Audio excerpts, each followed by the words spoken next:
얘들아 안녕. 오랜만이네. 오늘은 그 주제 통합 8에 대해서 수업을 할 건데, 주제 통합 8이 굉장히 생소한 개념이 많이 나왔기 때문에 뭐 차원이라든지 뭐 상사라는 거, 이 개념을 애초에 모르던 학생 같은 경우에는 이 글이 굉장히 어려웠을 수도 있다는 말이야. 그래서 나도 사실 이 지문 보기 전에는 이 상사라는 말을 들어보지도 못했고, 그나마 이제 차원이라는 말은 들어봤는데 내가 아는 차원의 개념이랑 이 글에서 말하는 차원의 개념이 좀 다르더라고. 그래서 나도 이제 막 엄청나게 글을 찢어서 독해한다고 오래 걸렸어. 그래서 내가 이해하는 걸 바탕으로 다시 한번 설명해 줄 테니까 너희도 한번 이해를 해보자. 자, 가부터 보자. 가. 미학에서 닮음을 뜻하는 단어인 유사성과 상사성의 구별에는 중요한 철학적 함의가 깔려있다 적혀있지. 그래서 이 닮음에 관한 건데, 이제부터 이 유사성이랑 상사성에 대해서 설명을 하겠대. 얘들 둘의 뭐 차이점에 대해 설명을 하겠대. 물론 얘들들의 공통점은 뭐다? 둘 다 닮음을 뜻하는 단어이긴 한데 그래도 차이점이 있다는 거야 지금. 철학자 푸코는 학자 나와주고 유사성과 상사성을 구분해서 설명하였는데, 유사성은 정의 나온다. 유사성은 원본을 전제하는 한에서 그 원본과의 가까움을 말하고, 상사성은 원본이 존재하지 않고 각 존재들 사이에 같음과 다름이 있을 뿐이라고 말한다. 자, 가장 큰 차이점이지. 유사성은 뭐야? 애초에 절대적인 원본이 있고 지금 내가 만든 요게 이 절대적인 원본과 얼마나 닮아 있냐를 묻는 게 바로 유사성이야. 그래서 원본과 얼마나 가깝냐에 따라서 유사성이 높다, 유사성이 낮다라고 표현을 하겠지. 반면에 상사성은 애초에 내가 만든 것과 비교할 원본이 존재하지가 않는 거야. 그래서 원본과의 가까움은 말할 수가 없지. 애초에 그러니까 뭐밖에 안 돼? 내가 만들고 네가 만들고 네가 만든 것끼리의 같음과 다름이 있을 뿐이라는 거지. 뭐 어떤 절대적인 이상적인 어떤 원본이 없다는 게 가장 중요하다 그냥. 즉 유사성이 현전의 형 이상학, 원본과 복제, 대상과 표상, 실제와 사유의 일치, 이것들을 전제한다면 원본 없는 복제인 상사성은 근대적 형 이상학의 붕괴를 함축한다 적혀있지. 그래서 즉 뒤에도 체크를 해보자. 다시 한 번 더 유사성이 현전의 형 이상학을 전제한다면, 원본 없는 복제인 요 상사성은 근대적 형 이상학의 붕괴를 함축한다. 쉽게 말해볼게 얘들아. 그러니까 뭐 어렵게 말 적혀있지만 좀 간추려서 얘기를 하자면, 유사성은 형 이상학을 전제하고 있는데 상사성은 형 이상학의 붕괴를 함축한다니까, 좀 쉽게 말하면 형 이상학을 전제하지 않는다, 형 이상학을 거부한다, 또는 형 이상학을 부정한다라고 이해하면 되겠지 얘들아. 그래서 유사성과 상사성은 이렇게 두 번째 큰 차이점이 있구나 하면 돼. 다시 한 번 더. 위에서 말했던 큰 차이점은 원본이 있냐 없냐에 따라서 유사성, 상사성 구분해주고, 두 번째 차이점은 형 이상학을 전제하고 있냐, 형 이상학을 부정하냐에 따라서 유사성, 상사성을 부분하고 있다. 발음이 되게 어렵네 이거. 그 다음, 원본이 없다면 그것을 증언해야 할 인식론적 의무도 사라진다. 그래서 유사성의 개념이 세계에 대해 유일하게 올바른 객관적 기술이 존재한다는 믿음을 전제한다면 쭉 적혀있지. 또 나온다. 세 번째 유사성, 상사성 차이점 또 말하고 있지. 유일하게 올바른 객관적 기술이 존재한다는 믿음이 있어. 여기서 말하는 유일하게 올바른 객관적 기술을 갈로치고 같은 말로 우리 적어놓을 수 있어야지. 이게 뭐다? 쉽게 말해서 위에서 나온 원본이라는 말이지. 원본. 이 원본이 존재한다는 거지. 애초에 우리가 다시 말하면 객관적이고 올바른 어떤 절대적인 답이 있다, 그 답이 있다는 믿음을 전제하고 있다, 유사성은. 반면에 상사성은 말이야, 그런 절대적 기술이란 존재하지 않으며 존재하는 것은 오직 조금씩 차이를 나타내는 다양한 해석들의 놀이뿐이다 하고 끝난다. 다시 한 번 더, 절대적 기술이란 존재하지 않는다는 말은 원본이란 존재하지 않는다, 이상적인 답은 존재하지 않는다라고 말하면서 존재하는 건 오직 요거 차이만 있을 뿐이다. 위에 같음과 다름이 있을 뿐이다. 같은 말이야 얘들아. 그래서 이거 세 번째 이제 서술을 하는 부분이었지만, 얘가 이제 특별한 정보를 가져와 가지고 누구한테 제시를 하는 게 아니라 위에서 나온 정보들을 조금 다른 말로 서술했을 뿐이야. 그래서 얘랑 똑같고, 그치? 요 유일하게 올바른 객관적 기술이랑 요 원본을 전제한 요거 있지? 요거랑 똑같다고 생각해주면 돼. 그래서 대충 여기서 유사성이 이런 거고 상사성이 이런 거구나 느낌만 받아주면 돼. 넘어가보자. 유사성이 19세기까지 이어져 온 근대 의식 철학의 주된 원리라면 상사성은 그것을 대체한 현대 언어 철학의 원리라고 할 수 있다. 딱 대비되는 거 잘 나오지 얘들아. 다시 한 번 더 유사성이 근대 의식 철학의 주된 원리, 상사성은 현대 언어 철학의 원리다. 의식 철학. 근대 의식 철학, 현대 언어 철학으로 대비 한번 시켜주고. 하지만 유사성과 상사성은 이렇게 두 시대의 사유의 이미지에 그치는 것이 아니라 동시에 서로 다른 두 시대 회화의 이미지이기도 하다. 한 번 더. 하지만이란 역접을 사이에 두고 한 번 더 대비를 시켜주는데 얘들아. 여기서 말하는 두 시대란 근대와 현대를 얘기하는 거야. 이렇게 근대와 현대의 사유의 이미지에 그치는 것이 아니라 근대 현대 회화 이미지이기도 하대. 자, 이제 글을 약간 스근하게 조금 소주제를 바꿔버리지. 그냥 유사성, 상사성이라는 그러한 철학적 개념이 아니라 예술로 보내버리는 거야 지금. 자, 체크해보자. 사유의 이미지에 그치는 것이 역접 아니라 회화의 이미지이기도 하대. 르네상스에서 19세기까지 갈로 쳐보자. 시기 나와주고 유럽의 전통 회화는 주체, 유럽의 전통 회화 자연의 모방을 추구해왔다. 딱 봐도 얘들아 애초에 이 시기 아는 사람은 아는데 이게 지금 여기 근대 의식 철학할 때 이 근대랑 비슷한 거고 현대는 아니야 이게. 그러니까 애초에 얘들은 뭐야? 유사성과 같은 맥락으로 서술을 해야 되는 거고 뒤에 혹시 현대가 나온다면 이제 그게 이제 상사성과 같은 맥락으로 서술이 되겠지. 어쨌든 이 전통 회화는 방금 말했듯이 유사성이랑 비슷할 거야. 전통 회화는 모방을 추구해 왔다. 이 말도 별표를 치고 다른 말로 적어보자 얘들아. 모방이라는 게 뭐야? 어떤 내가 모방할 대상이 있고 나는 그 대상과 똑같이 또는 비슷하게 최대한 만들어 보는 게 그게 모방이잖아. 그러니까 여기에서는 지금 자연의 모방을 추구해 온 거니까 전통회화에서는 요 자연이 말이야. 밑에 살짝 적어볼게. 잘 보이나 모르겠다. 이게 이제 쉽게 말하면 원본이 되겠지. 이상학적 실체, 원본이 되겠지. 우리는 그 원본을 베끼고 있다고. 유사성. 알겠지?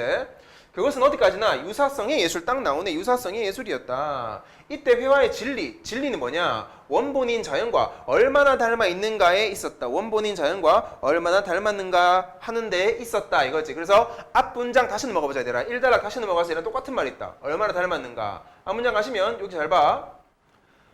원본을 전제하는 해서 그 원본과의 가까움을 말하는 게 유사성이라고 그랬지. 그래서 자연과 얼마나 가깝냐 말하는 게 바로 뭐다? 유사성의 예술. 원본인 자연과 얼마나 닮았냐, 가깝냐라고 하는 거지. 그래서 이게 다시 말한다 전통회화야.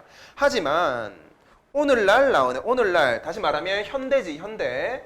오늘날 회화는 그림밖에 원본을 재현할 의무를 지지 않는다. 원본을 재현할 의무를 지지 않아. 즉 다시 말하면 우리가 원래 익숙하게 쓰던 단어로 하면은 원본 자체가 없다라고 보는 거예요 지금. 형과 색은 닮음에서 벗어나 자유로이 유의하고 설사 닮음이 있어도 그 닮음은 유사성, 즉 모델과 복제 사이의 닮음이 아니라. 체크해볼게. 모델과 복제 사이의 닮음이 아니다 했을 때 여기의 모델은 같은 말로 뭐다? 원본이라고 보면 되고 복제가 바로 위에서 말했던 모방작이라고 보면 되는데 그런 원본과 복제품 사이의 닮음이 애초에 아니라고. 왜? 우리가 보고 있는 상사성은 애초에 원본을 부정해버리니까, 원본이 없다고 생각해버리니까. 그래서 다시 읽어보면은 닮음이 말이야 그 원본과 복제 사이의 닮음이 아니라 원본 없는 보이지 여기 복제들 사이의 닮음이 된다고.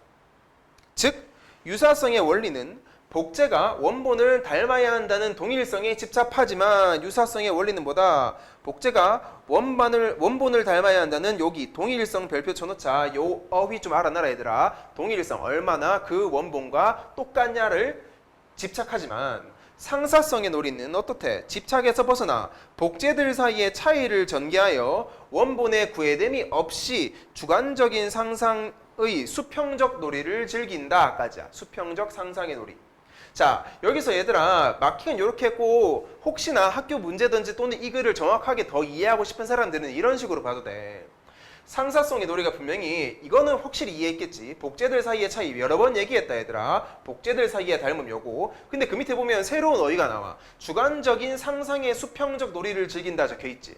그러면 얘들아 우리가 이걸 갖다 유사성의 원리를 이런 식으로 적어본다고 하면 얘랑 반대말로 다 집어넣으면 이게 바로 유사성의 원리에 관한 어휘들이 다 되겠지. 비문학 이렇게 보면 가장 쉬워. 그래서 여기 있는 상사성은 주관적이라 나왔으니까 유사성은 객관적이라 하면 되고, 수평적 논리라 그랬으니까 얘는 수직적 논리라고 하면 되겠는데, 왜 수직적인지 알겠지? 뭐가 있어? 원본, 절대적인 뭐가 딱 한 개 있고, 그 밑에 이제 모방작들이 나오면은 수직, 위가 원본, 밑이 모방작 이렇게 되는 거고, 그것도 객관적인 거지. 왜 객관적인 거야? 얘는 왜 객관적이다? 정답이 있잖아, 얘들아. 정답이 딱 있잖아. 그래서 그 정답이 있어서 이 정답과 네가 받는 작품이 얼마나 닮았는가 묻는 게 바로 유사성 아니야. 그래서 이걸 갖다가 객관적으로 바꿔도 유사성의 원리에 포함이 된다 이거지. 이해됐어? 그래서 여러 가지 용어들이 나왔는데 꼭 노트 필기를 하실 때 이 여러 가지 용어들을 편가르게 해가지고, 알지? 유사성은 쫙 끊고 여기 상사성 쫙 찍은 다음에 유사성과 관련된 단어 쭉 적어버리고 상사성과 관련된 단어 쭉 적어버리면 글을 이해하기 훨씬 쉽고 문제를 풀기에도 더 속도가 빠르다라고 알아주면 되겠다. 넘어가 보자. 유사와 상사의 개념은 플라톤의 이데아 사상과도 닿아 있다. 플라톤 나오네. 플라톤 단락인가 보다. 모든 사물이 이데아를 모방한 이미지라고 보고, 또 중요한 단어가 나왔네. 모든 사물은 뭐다? 이데아를 모방한 거지. 그럼 여기서 말하는 이데아가 뭐다? 플라톤이 말하는 이데아는 바로 세상의 원본인 거지. 원본. 우리가 살아가는 이 지구, 우리 인간의 세계는 다 뭐다? 이데아를 모방한 모방작일 뿐이라고. 이데아를 모방한 것이 보이지? 사본. 이 사본이 우리가 살아가는 세계고 흐릿한 이미지를 시뮬라르크라 했다. 사본은 이데아와 닮은 이미지인 유사이고, 시뮬라르크는 이데아와 한없이 먼 느슨해진 사본의 사본인 상사에 해당한다. 잘 봐. 시뮬라르크는 사본의 사본인 상사고 그냥 사본은 유사래. 이게 무슨 말이고? 우리 인간의 세계는 이데아를 한번 본떠서 만든 거기 때문에 우리의 삶과 이데아는 완전 멀리 떨어져 있는 게 아니라 좀 유사하지, 어느 정도 동일성을 전제하고 있다는 말이야. 그래서 그걸 갖다가 유사성과 이어놓았고, 시뮬라르크는 뭐냐면은 이데아와 한없이 멀리 떨어져 있기 때문에 유사성 가지고는 얘를 판단할 수가 없지. 우리가 살아가고 있는 세계를 한 번 더 본 거라 생각하면 돼. 예를 들어 볼게. 내가 이제 예술이 대표적인 건데, 우리가 지금 현재 살아간다. 자, 친구랑 싸우는 일이 생겼어. 요 일 자체는 그냥 다 뭐다? 사본에서 일어난 일들이기 때문에 그냥 유사라고 부를 수 있어. 근데 이 친구랑 싸웠던 요 얘기를 내가 그림이라든지 음악이라든지 소설로 그걸 적어버려. 자, 그냥 음악, 그 미술 이런 것들은 뭐야? 지금 현실 세계에서 일어난 것들을 한 번 더 본뜬 거지.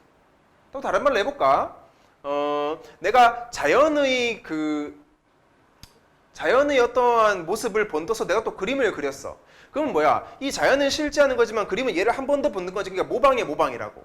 이해됐어? 요 나무는 이데아를 모방한 건데 이 모방한 거를 갖다가 내가 또 그림으로 한 번 더 모방했으니까는 모방을 모방한 거지. 이렇게 이해하면 훨씬 쉽겠지. 그래서 이게 바로 사본의 사본이라는 말이야. 그래서 시뮬라르크는 쉽게 말해서 뭘로 이해하라고? 그냥 예술 같은 걸로 이해하면 너희가 이제 글을 독해하기 쉬워. 예술은 이데아와 한없이 먼 느슨해진 현실을 복사한 상사에 해당한다고. 이렇게 이해해라. 사본, 현실의 사본, 복사본인 상사, 현실의 복사본인 상사에 해당한다.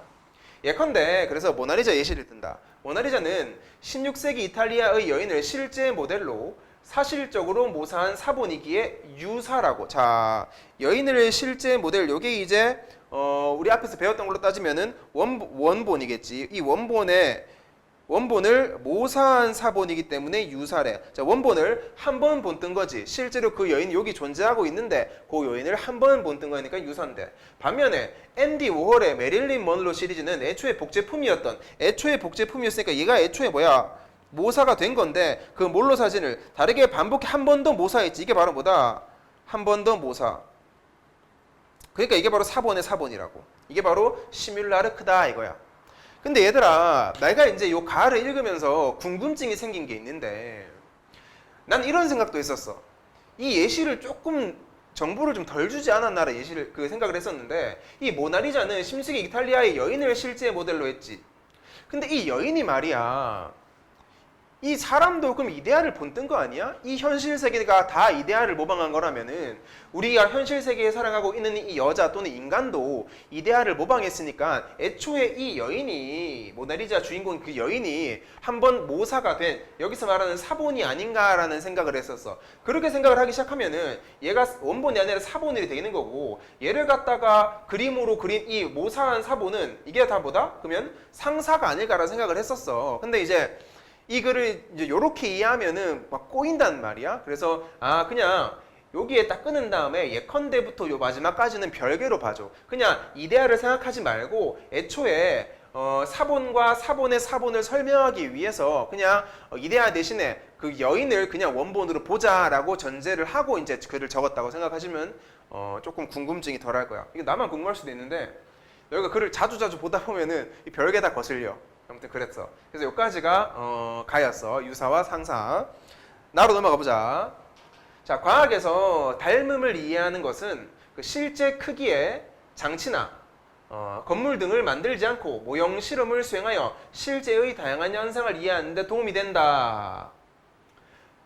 과학에서 상사는 기하학적 상사, 운동학적 상사, 그리고 역학적 상사가 있는데 상사성을 판별하기 위해서 무차원수의 개념이 쓰인다까지야. 끊고 한번 그 이해하고 넘어가 보자. 우선 나는 이제 과학으로 요 상사랑 유사를 끌고 와서 설명하는 건데 뭘 위해서 보이지? 모형 실험을 수행하여 실제의 현상을 이해하는 데 도움이 된대. 맞잖아. 어떤 거에? 예를 들어서 내가 뭐 서울부터 무슨 뭐 강화도까지 있는 다리를 건설해야 되는데 실제로 그 다리를 건설해 보고 판단하면 안 되잖아. 대충 모형을 만들어서 요것과 그 실제 서울과 강화도를 축소시켜 가지고 모형으로 만들어서 한 파도람 치게 해보는 거지. 그렇게 하면 이게 다리가 무너지겠다 안 무너지겠다를 판단할 수 있잖아. 그래서 과학에서도 굉장히 유사성과 상사성이 중요한가 보다 하면 되고, 과학에서의 상사는 뭐냐면 기하학, 운동학, 역학적이 있는데 상사성을 판별하기 위해서는 일단 갈로를 쳐볼게. 여기까지가 있는데 무차원 수의 개념이 쓰인다고 했어. 이것도 뭘까? 무차원 수란 정의 나온다. 차원이 없는 수를 의미한다. 여기서 한번 설명하고 넘어갈게 미리 얘들아. 여기서 차원을 갖다가 얘들아 무슨 1차원, 2차원, 3차원, 4차원 이렇게 이해하지 말고 그냥 쉽게 단위라고 이해를 하면은 글 이해가 훨씬 쉬울 거야. 그냥 단위. 우리가 뭐 1cm, cm 또는 뭐 킬로그램 이런 것처럼 단위로 인식해봐. 단위가 없는 수를 의미하는 게 바로 무차원수야. 차원이 뭐냐면 차원이란 측정할 수 있는 물리량의 단위를 뜻하니까 무차원이란 측정할 수 없는 물리량의 단위지. 측정할 수 없는 거. 질량은 m, 길이는 l, 시간 t, 온도 이거 세탄가 아무튼 몰수 n 등과 같은 기본 차원과 이로부터 유도되는 유도 차원으로 구분이 된다. 뭐는 차원은 한 번 더 재분류가 된다. 기본 차원과 유도 차원으로. 됐지? 근데 무차원수는 뭐다? 이러한 기호로 얘들을 단위로 나타낼 수가 없는 거지. 밀도는 질량을 부피로 나눈 값이므로 무로 접속사 기본 차원인 질량과 길이의 세제곱으로 이루어진 L세제곱 M L세제곱분의 M의 유도 차원을 갖는데 체크해볼게. 밀도는 유도 차원을 갖는다. 반면에 역접 무차원수는 차원을 갖는 물리량들을 잘 봐. 이거 중요하다. 적당히 곱하거나 나누면은 이 무차원수가 나오는데 두 정삼각형의 닮은 비는 삼각형의 변의 길이의 비가 되며 이 값은 길이를 길이로 나눈 값. 이거 보이지? 나눈 값이므로 무차원수가 된다. 이해됐나? 그래서 나누거나 곱하면은 즉 뭐를 차원을 갖는 물리량, 여기서 말하는 차원수를 말이야. 나누거나 곱하면은 그게 곧 무차원수가 된다는 거지. 왜? 차원과 차원이 곱해지거나 차원과 차원이 나누어지면은 이게 이제 서로 상쇄가 돼가지고 무차원수가 돼버린다는 걸로 인식해주면 돼. 됐지? 그래서 길이를 길이로 나눈 값이니까 이게 차원과 차원이 만나서 나누기가 됐으니까 무차원이 됐구나라고 알아주면 된다 이거야 지금. 이해됐지? 넘어가 보자. 자, 과학에서의 상사 중에 기하학적 상사 나온다. 첫 번째 기하학적 상사는 상대적 길이나 각도 등 닮은 꼴 형상이 그대로 축소 또는 확대된 것을 말한다. 크기가 다른 두 원뿔이 있을 때 밑면의 반지름과 높이의 비가 같다면 두 원뿔은 기하학적 상사래. 이때 두 원뿔의 크기 비를 나타내는 축척은 단위가 없는 무차원수가 된다. 잘 봐. 비. 야, 너희 비 할 때 센티미터나 킬로그램 붙여 안 붙여? 단위 안 붙이지. 그냥 3대 5 이딴 식으로만 적지 비를. 거기에 무슨 단위를 붙이진 않잖아. 애초에 비는 뭐다? 비율. 비는 무차원수란 말이야. 우리가 단위가 없다라고 해가지고 이제 무차원수라 부를 수 있는데 그래서 여기도 그대로 나와 있잖아. 축척은 단위가 없는 무차원수라고. 한편 그 다음 운동학적 상사라 나오제. 기하학적 상사가 성립되는 것을 전제하는 것으로 유체나 물체의 움직임이 서로 닮음이라는 거야. 다시 움직임이 서로 닮음이라는 것. 애초에 이름이 운동학이니까 움직임이 드러나는 거고 기하학은 움직임 따위는 없어. 그냥 고정되어 있어도 그냥 형상이 그대로 축소 또는 확대되면 그게 그냥 뭐 기하학적 상사인 거고 이제 그게 움직이기 시작하면 운동학적 상사가 된다는 거야. 운동학적 상상에서는 길이 척도뿐만 아니라 시간이 중요한 변수가 된대. 자, 길이 척도라는 게 아까 말했었던 기하학에서 중요하게 다뤘던 거고 이번에는 운동학에서는 시간이 진짜 중요하게 된다고. 왜? 모든 운동에는 시간이 필요하니까. 그치? 시간이 걸리는 거지.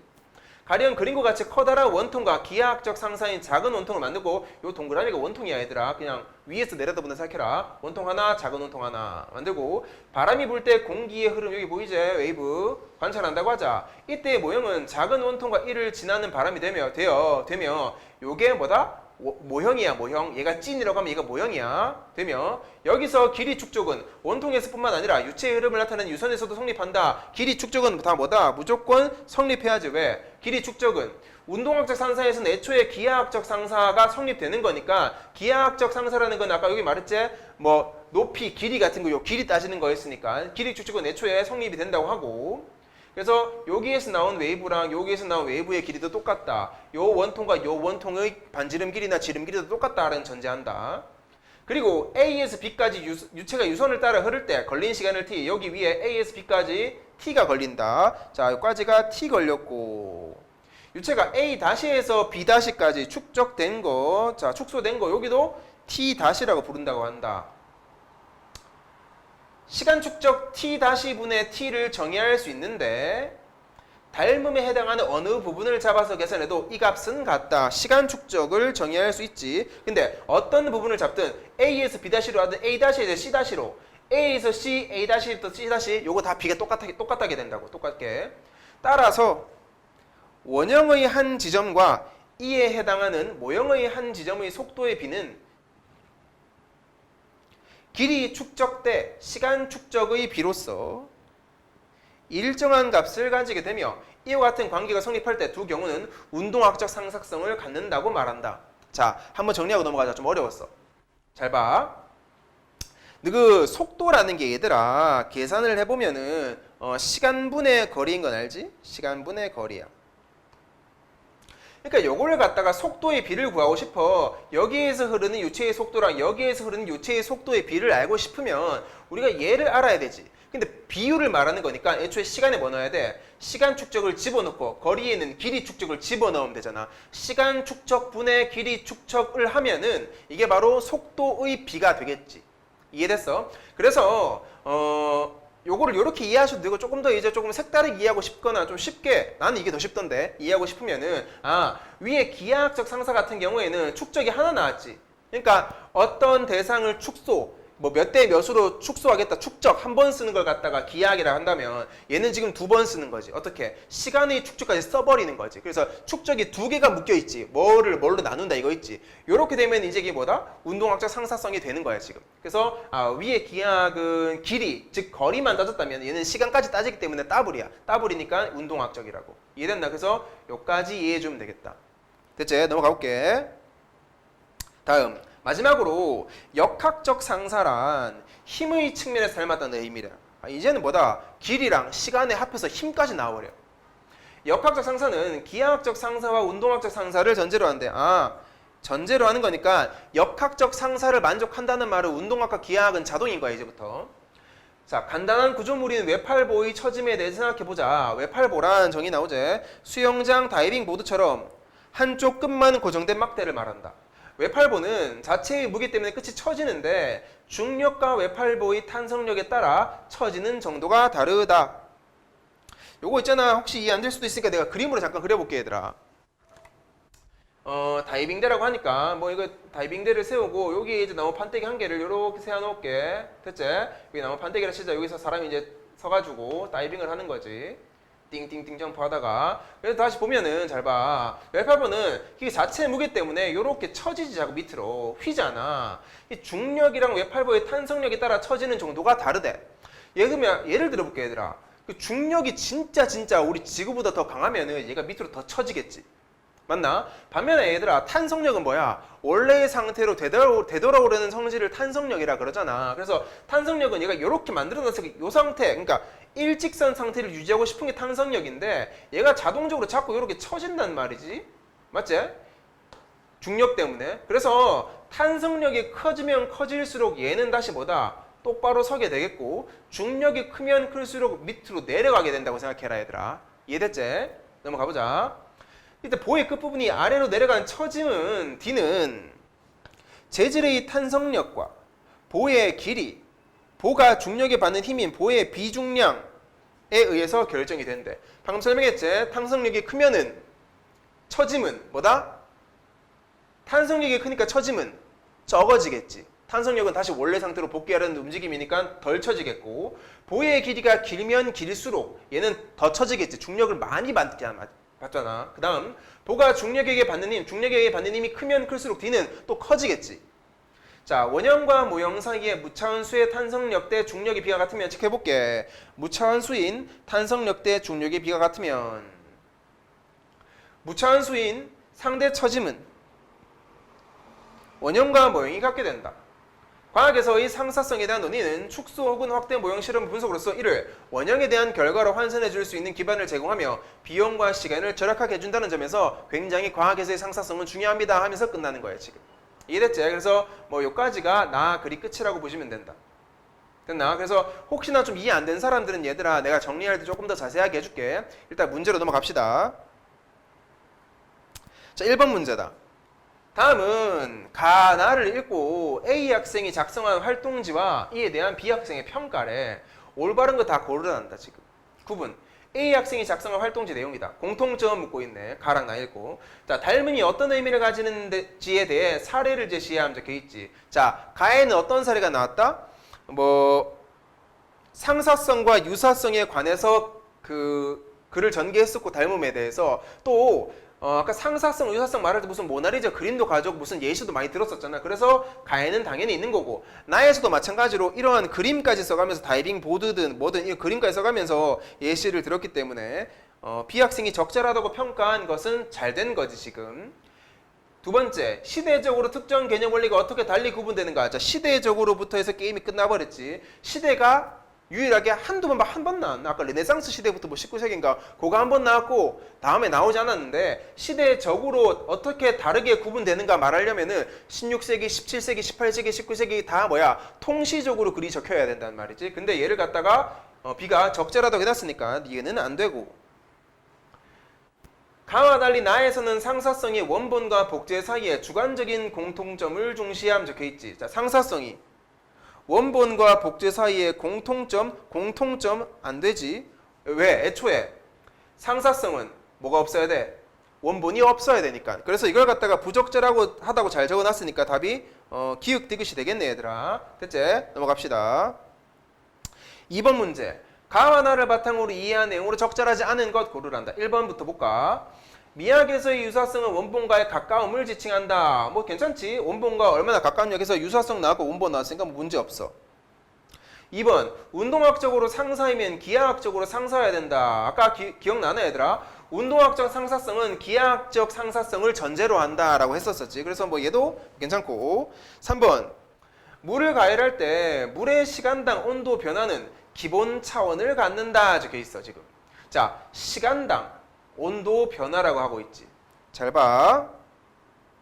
시간이 나오고 온도가 나오는데 앞에 보시면 여기 봐봐.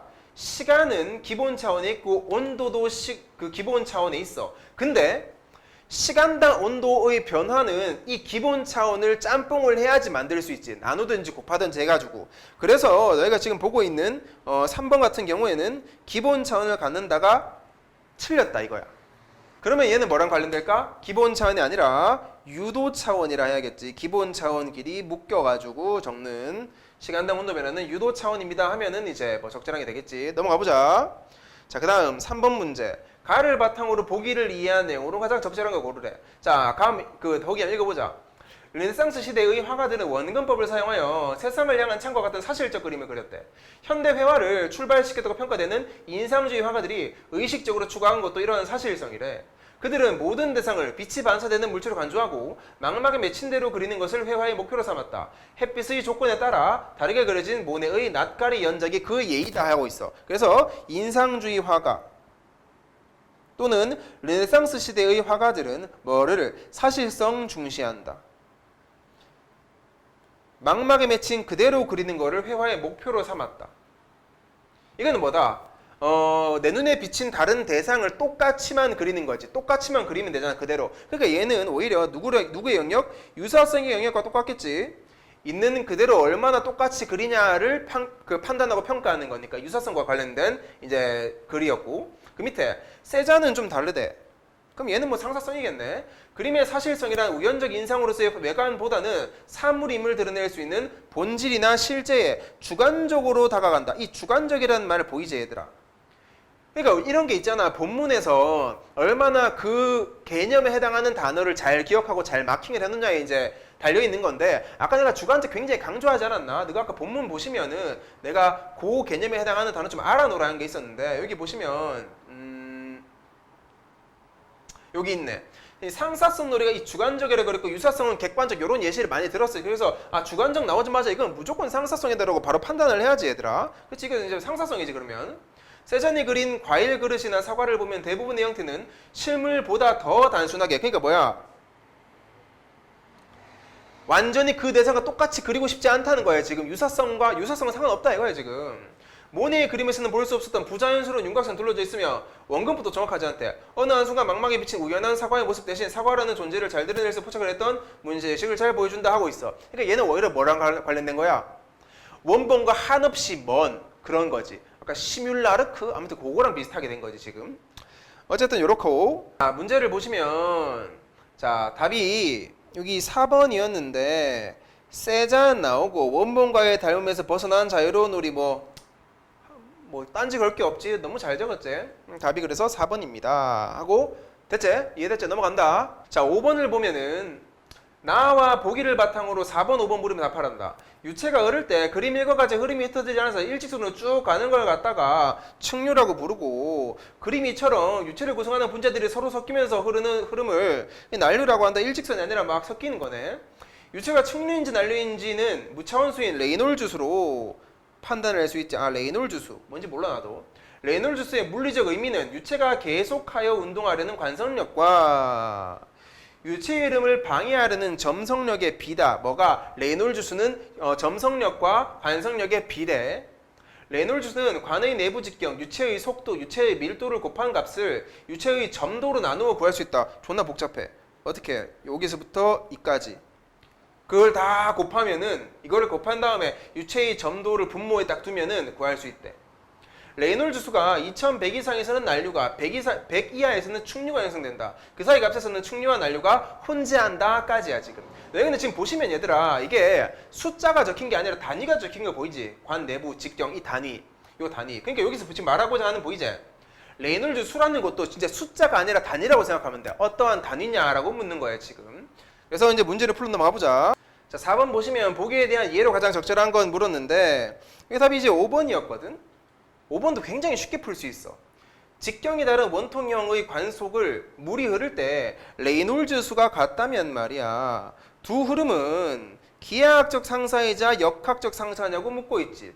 일단 기본적으로 얘들아, 이게 만약에 역학적 상사가 맞다면은 기하학적 상사는 안 봐도 맞지. 왜? 역학적 상사가 되면은 기하학적 상사는 자동으로 전제가 돼 있는 거니까. 그럼 역학적 상사가 맞는지 아닌지 확인하러 가보면 얘들아, 역학의 그 상사의 포인트가 뭐였어? 힘, 잘 봐. 본문에 뭐라 적혀 있었냐면 역학적 상사는 힘의 측면에서 닮았다. 자, 힘을 가져오는 거지. 기하학은 길이였고 그 다음에 운동학은 뭐였어? 시간까지 넣은 거고 역학적은 거기에 힘의 측면을 넣은 거지. 그러면 아까 힘 달라 봤을 때 얘들아 뭐가 나왔냐면 처음으로 보면은 중력 탄성력이라는 력, 힘력자 쓰고 있는 거 보이죠? 요 힘이 들어간다는 거거든. 근데 지금 우리가 보고 있는 5번, 4번, 5번도 마찬가지로 이 레이놀즈 수가 관성력이랑 점성력이라는 힘을 가지고 비를 만들고 있는 게 바로 뭐다? 관성력과 점성력의 비가 레이놀즈 수라 그러지. 그럼 얘는 애초에 지금 역학적 상사를 만족하는 거지 지금. 그치? 그래서 레이놀즈 수가 같다. 그럼 역학적 상사를 만족하니까 당연히 기하학적 상사도 만족이 되는 거야 그냥. 쉽지? 그래서 뭐 5번이고. 자, 5번 문제 보시면 보기에 점도의 차원으로 적절한 거죠. 점도에 관해서 단위를 좀 알려달라. 차원이 단위라 그랬지? 근데 점도의 차원은 앞에 그 뭐냐 여기 보기에서 여기 보기에서 너무 잘 나타나 있었어. 점도 뭐 있었어? L 곱하기 T분의 L 곱하기 뭐해서 값을 유체의 점도로 나누어 구할 수 있다 적혀있지. 그럼 그대로 적어볼게. L 곱하기 T분의 L 곱하기 L 세제곱분의 M 이걸 갖다가 유체의 점도로 나누면은 이걸 갖다가 레놀즈 수로 구할 수 있다며 레놀즈 수가 된다며. 근데 얘의 단위를 구해야 되는데 이거 차원을 구하라는 게 단위를 구하라는 건데 다른 단위가 묶일 수는 없지. 그래서 요 위에의 단위를 구하면 얘는 자동으로 나오는 거지. 이게 바로 요야. 그냥 이 단위가 이 단위인 거야. 그래서 얘 해보면은 L 3 없어지고 TL분의 M 되겠네. TL분의 M 요거 답 있나? TL분의 M TL분의 여기 있네. 요거 그래서 답 3번이네. 그치? 어렵지 않지? 그래서 요까지가 문제풀이 다 한 거다. 이제 좀 정리를 하러 넘어가 보자 얘들아. 가 따로 나 따로 정리해 줄게. 얘들아 내가 지금 칠판에 그 지문 가 나중에 가에 대해서 정리를 쭉 했거든. 그래서 하나씩 설명을 해줄게. 내가 그 글이 너무 많다 보니까 요약한 부분이 좀 있어가지고 말로 대체를 할게. 1단락에서는 그 닮음에 관해서 먼저 정의를 내리지. 닮음은 유사성도 닮음이고 상사성도 닮음인데 얘들 둘을 구별하겠다고 했어. 왜? 여기에는 중요한 철학적 함의가 깔려있기 때문에 구분에는. 뒤에 보면 알겠지만 유사성 같은 경우에는 그 원본과 얼마나 닮았느냐를 묻는다면 이 상사성 같은 경우에는 모방작끼리 얼마나 닮았냐. 모방작이라고 하면 좀 그렇다. 원본을 굳이 담게 그리지 않고 개성 있는 주관적인 무엇과 주관적인 무엇이 어떤 차이가 있느냐를 이제 얘들 둘끼리 닮음이 있냐 차이가 있냐를 보는 게 이제 상사성이라 그랬었지. 그래서 이제 푸코가 유사성과 상사성의 개념을 딱 내려버리는데 유사성은 원본을 전제하고 또 형 이상학을 전제하면서 세계에 대한 객관적 기술이 존재한다고 믿는 거, 존재한다고 생각하는 걸 갖다가 유사성이라고 그랬어.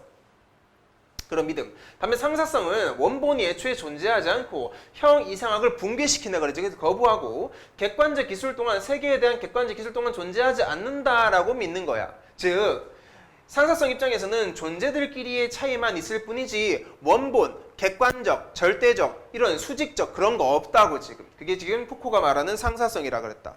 됐지?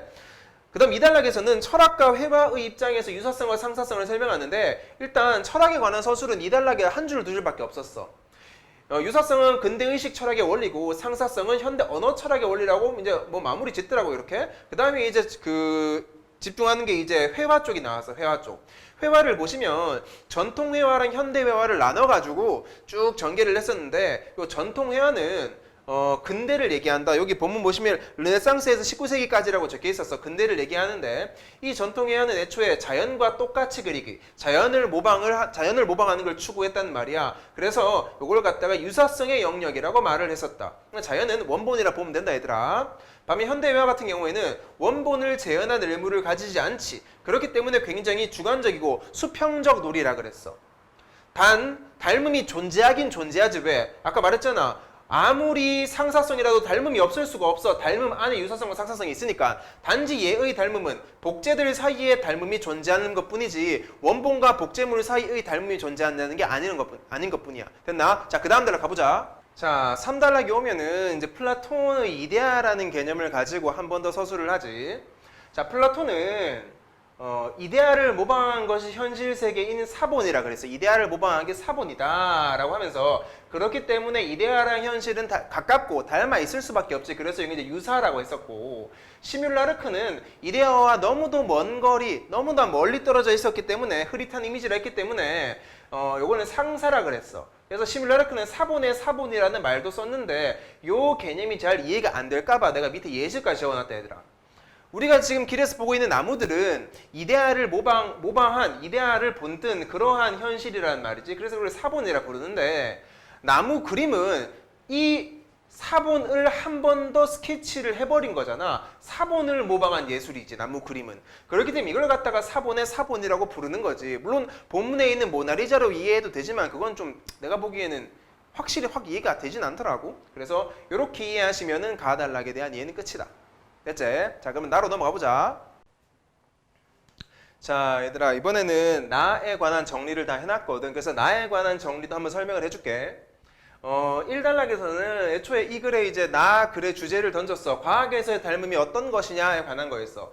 과학에서의 닮음은 모형 실험을 가능하게 해주기 때문에 우리에게 많은 유익함을 준다였어. 왜냐하면 뭐 이 건물이 지진에 뭐 쓰러질까 쓰러지지 않을까를 진짜 그 건물을 지어놓고 실험을 하면은 비효율적이잖아. 그래서 똑같은 모형을 만들어서 비율을 똑같이 해가지고 똑같은 힘을 주면 어떻게 될까 실험할 수 있다는 거지.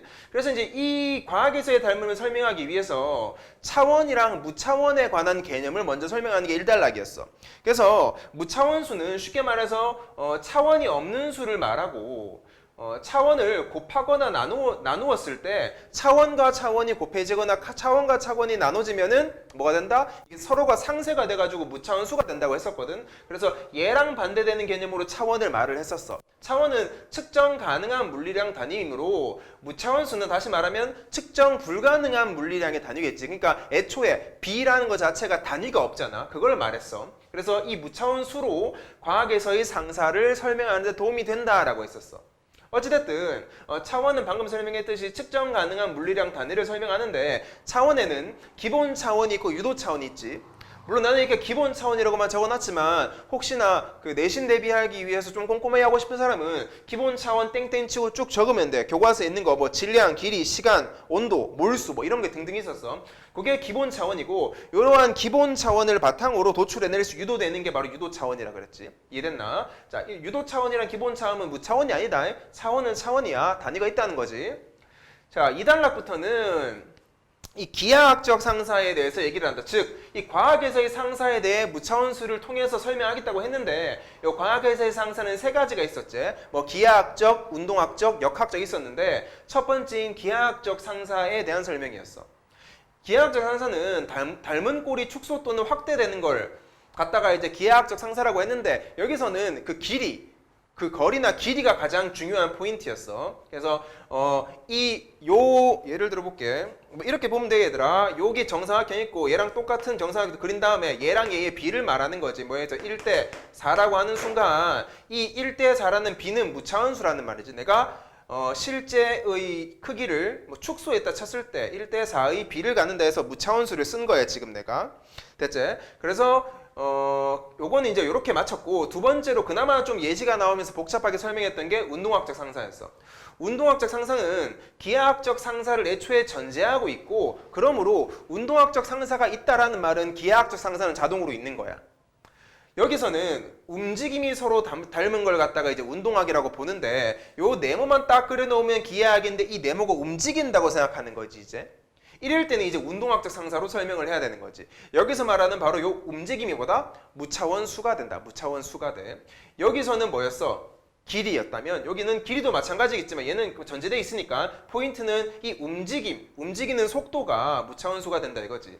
그러므로 여기서는 길이의 척도도 중요한 변수가 되지만 시간이 굉장히 중요한 변수가 된다 그랬어. 이 시간 개념은 속도를 구할 때도 잘 쓰니까 알지 얘들아. 그 시간분의 거리가 속도잖아. 그래서 일단 시간이 변수가 된다. 그래서 이제 예를 들었던 게 뭐 유체의 흐름 기억나나? 원통이 있고 유체의 흐름. 그래서 뭐 A에서 B까지 걸린 시간과 A 부터 B 까지 걸린 시간을 각각 T와 T-로 뒀을 때 얘들 둘의 비를 갖다가 시간 축적이라고 했었잖아. 시간 축적. 그래서 속도의 비는 길이 축적 대 시간 축적.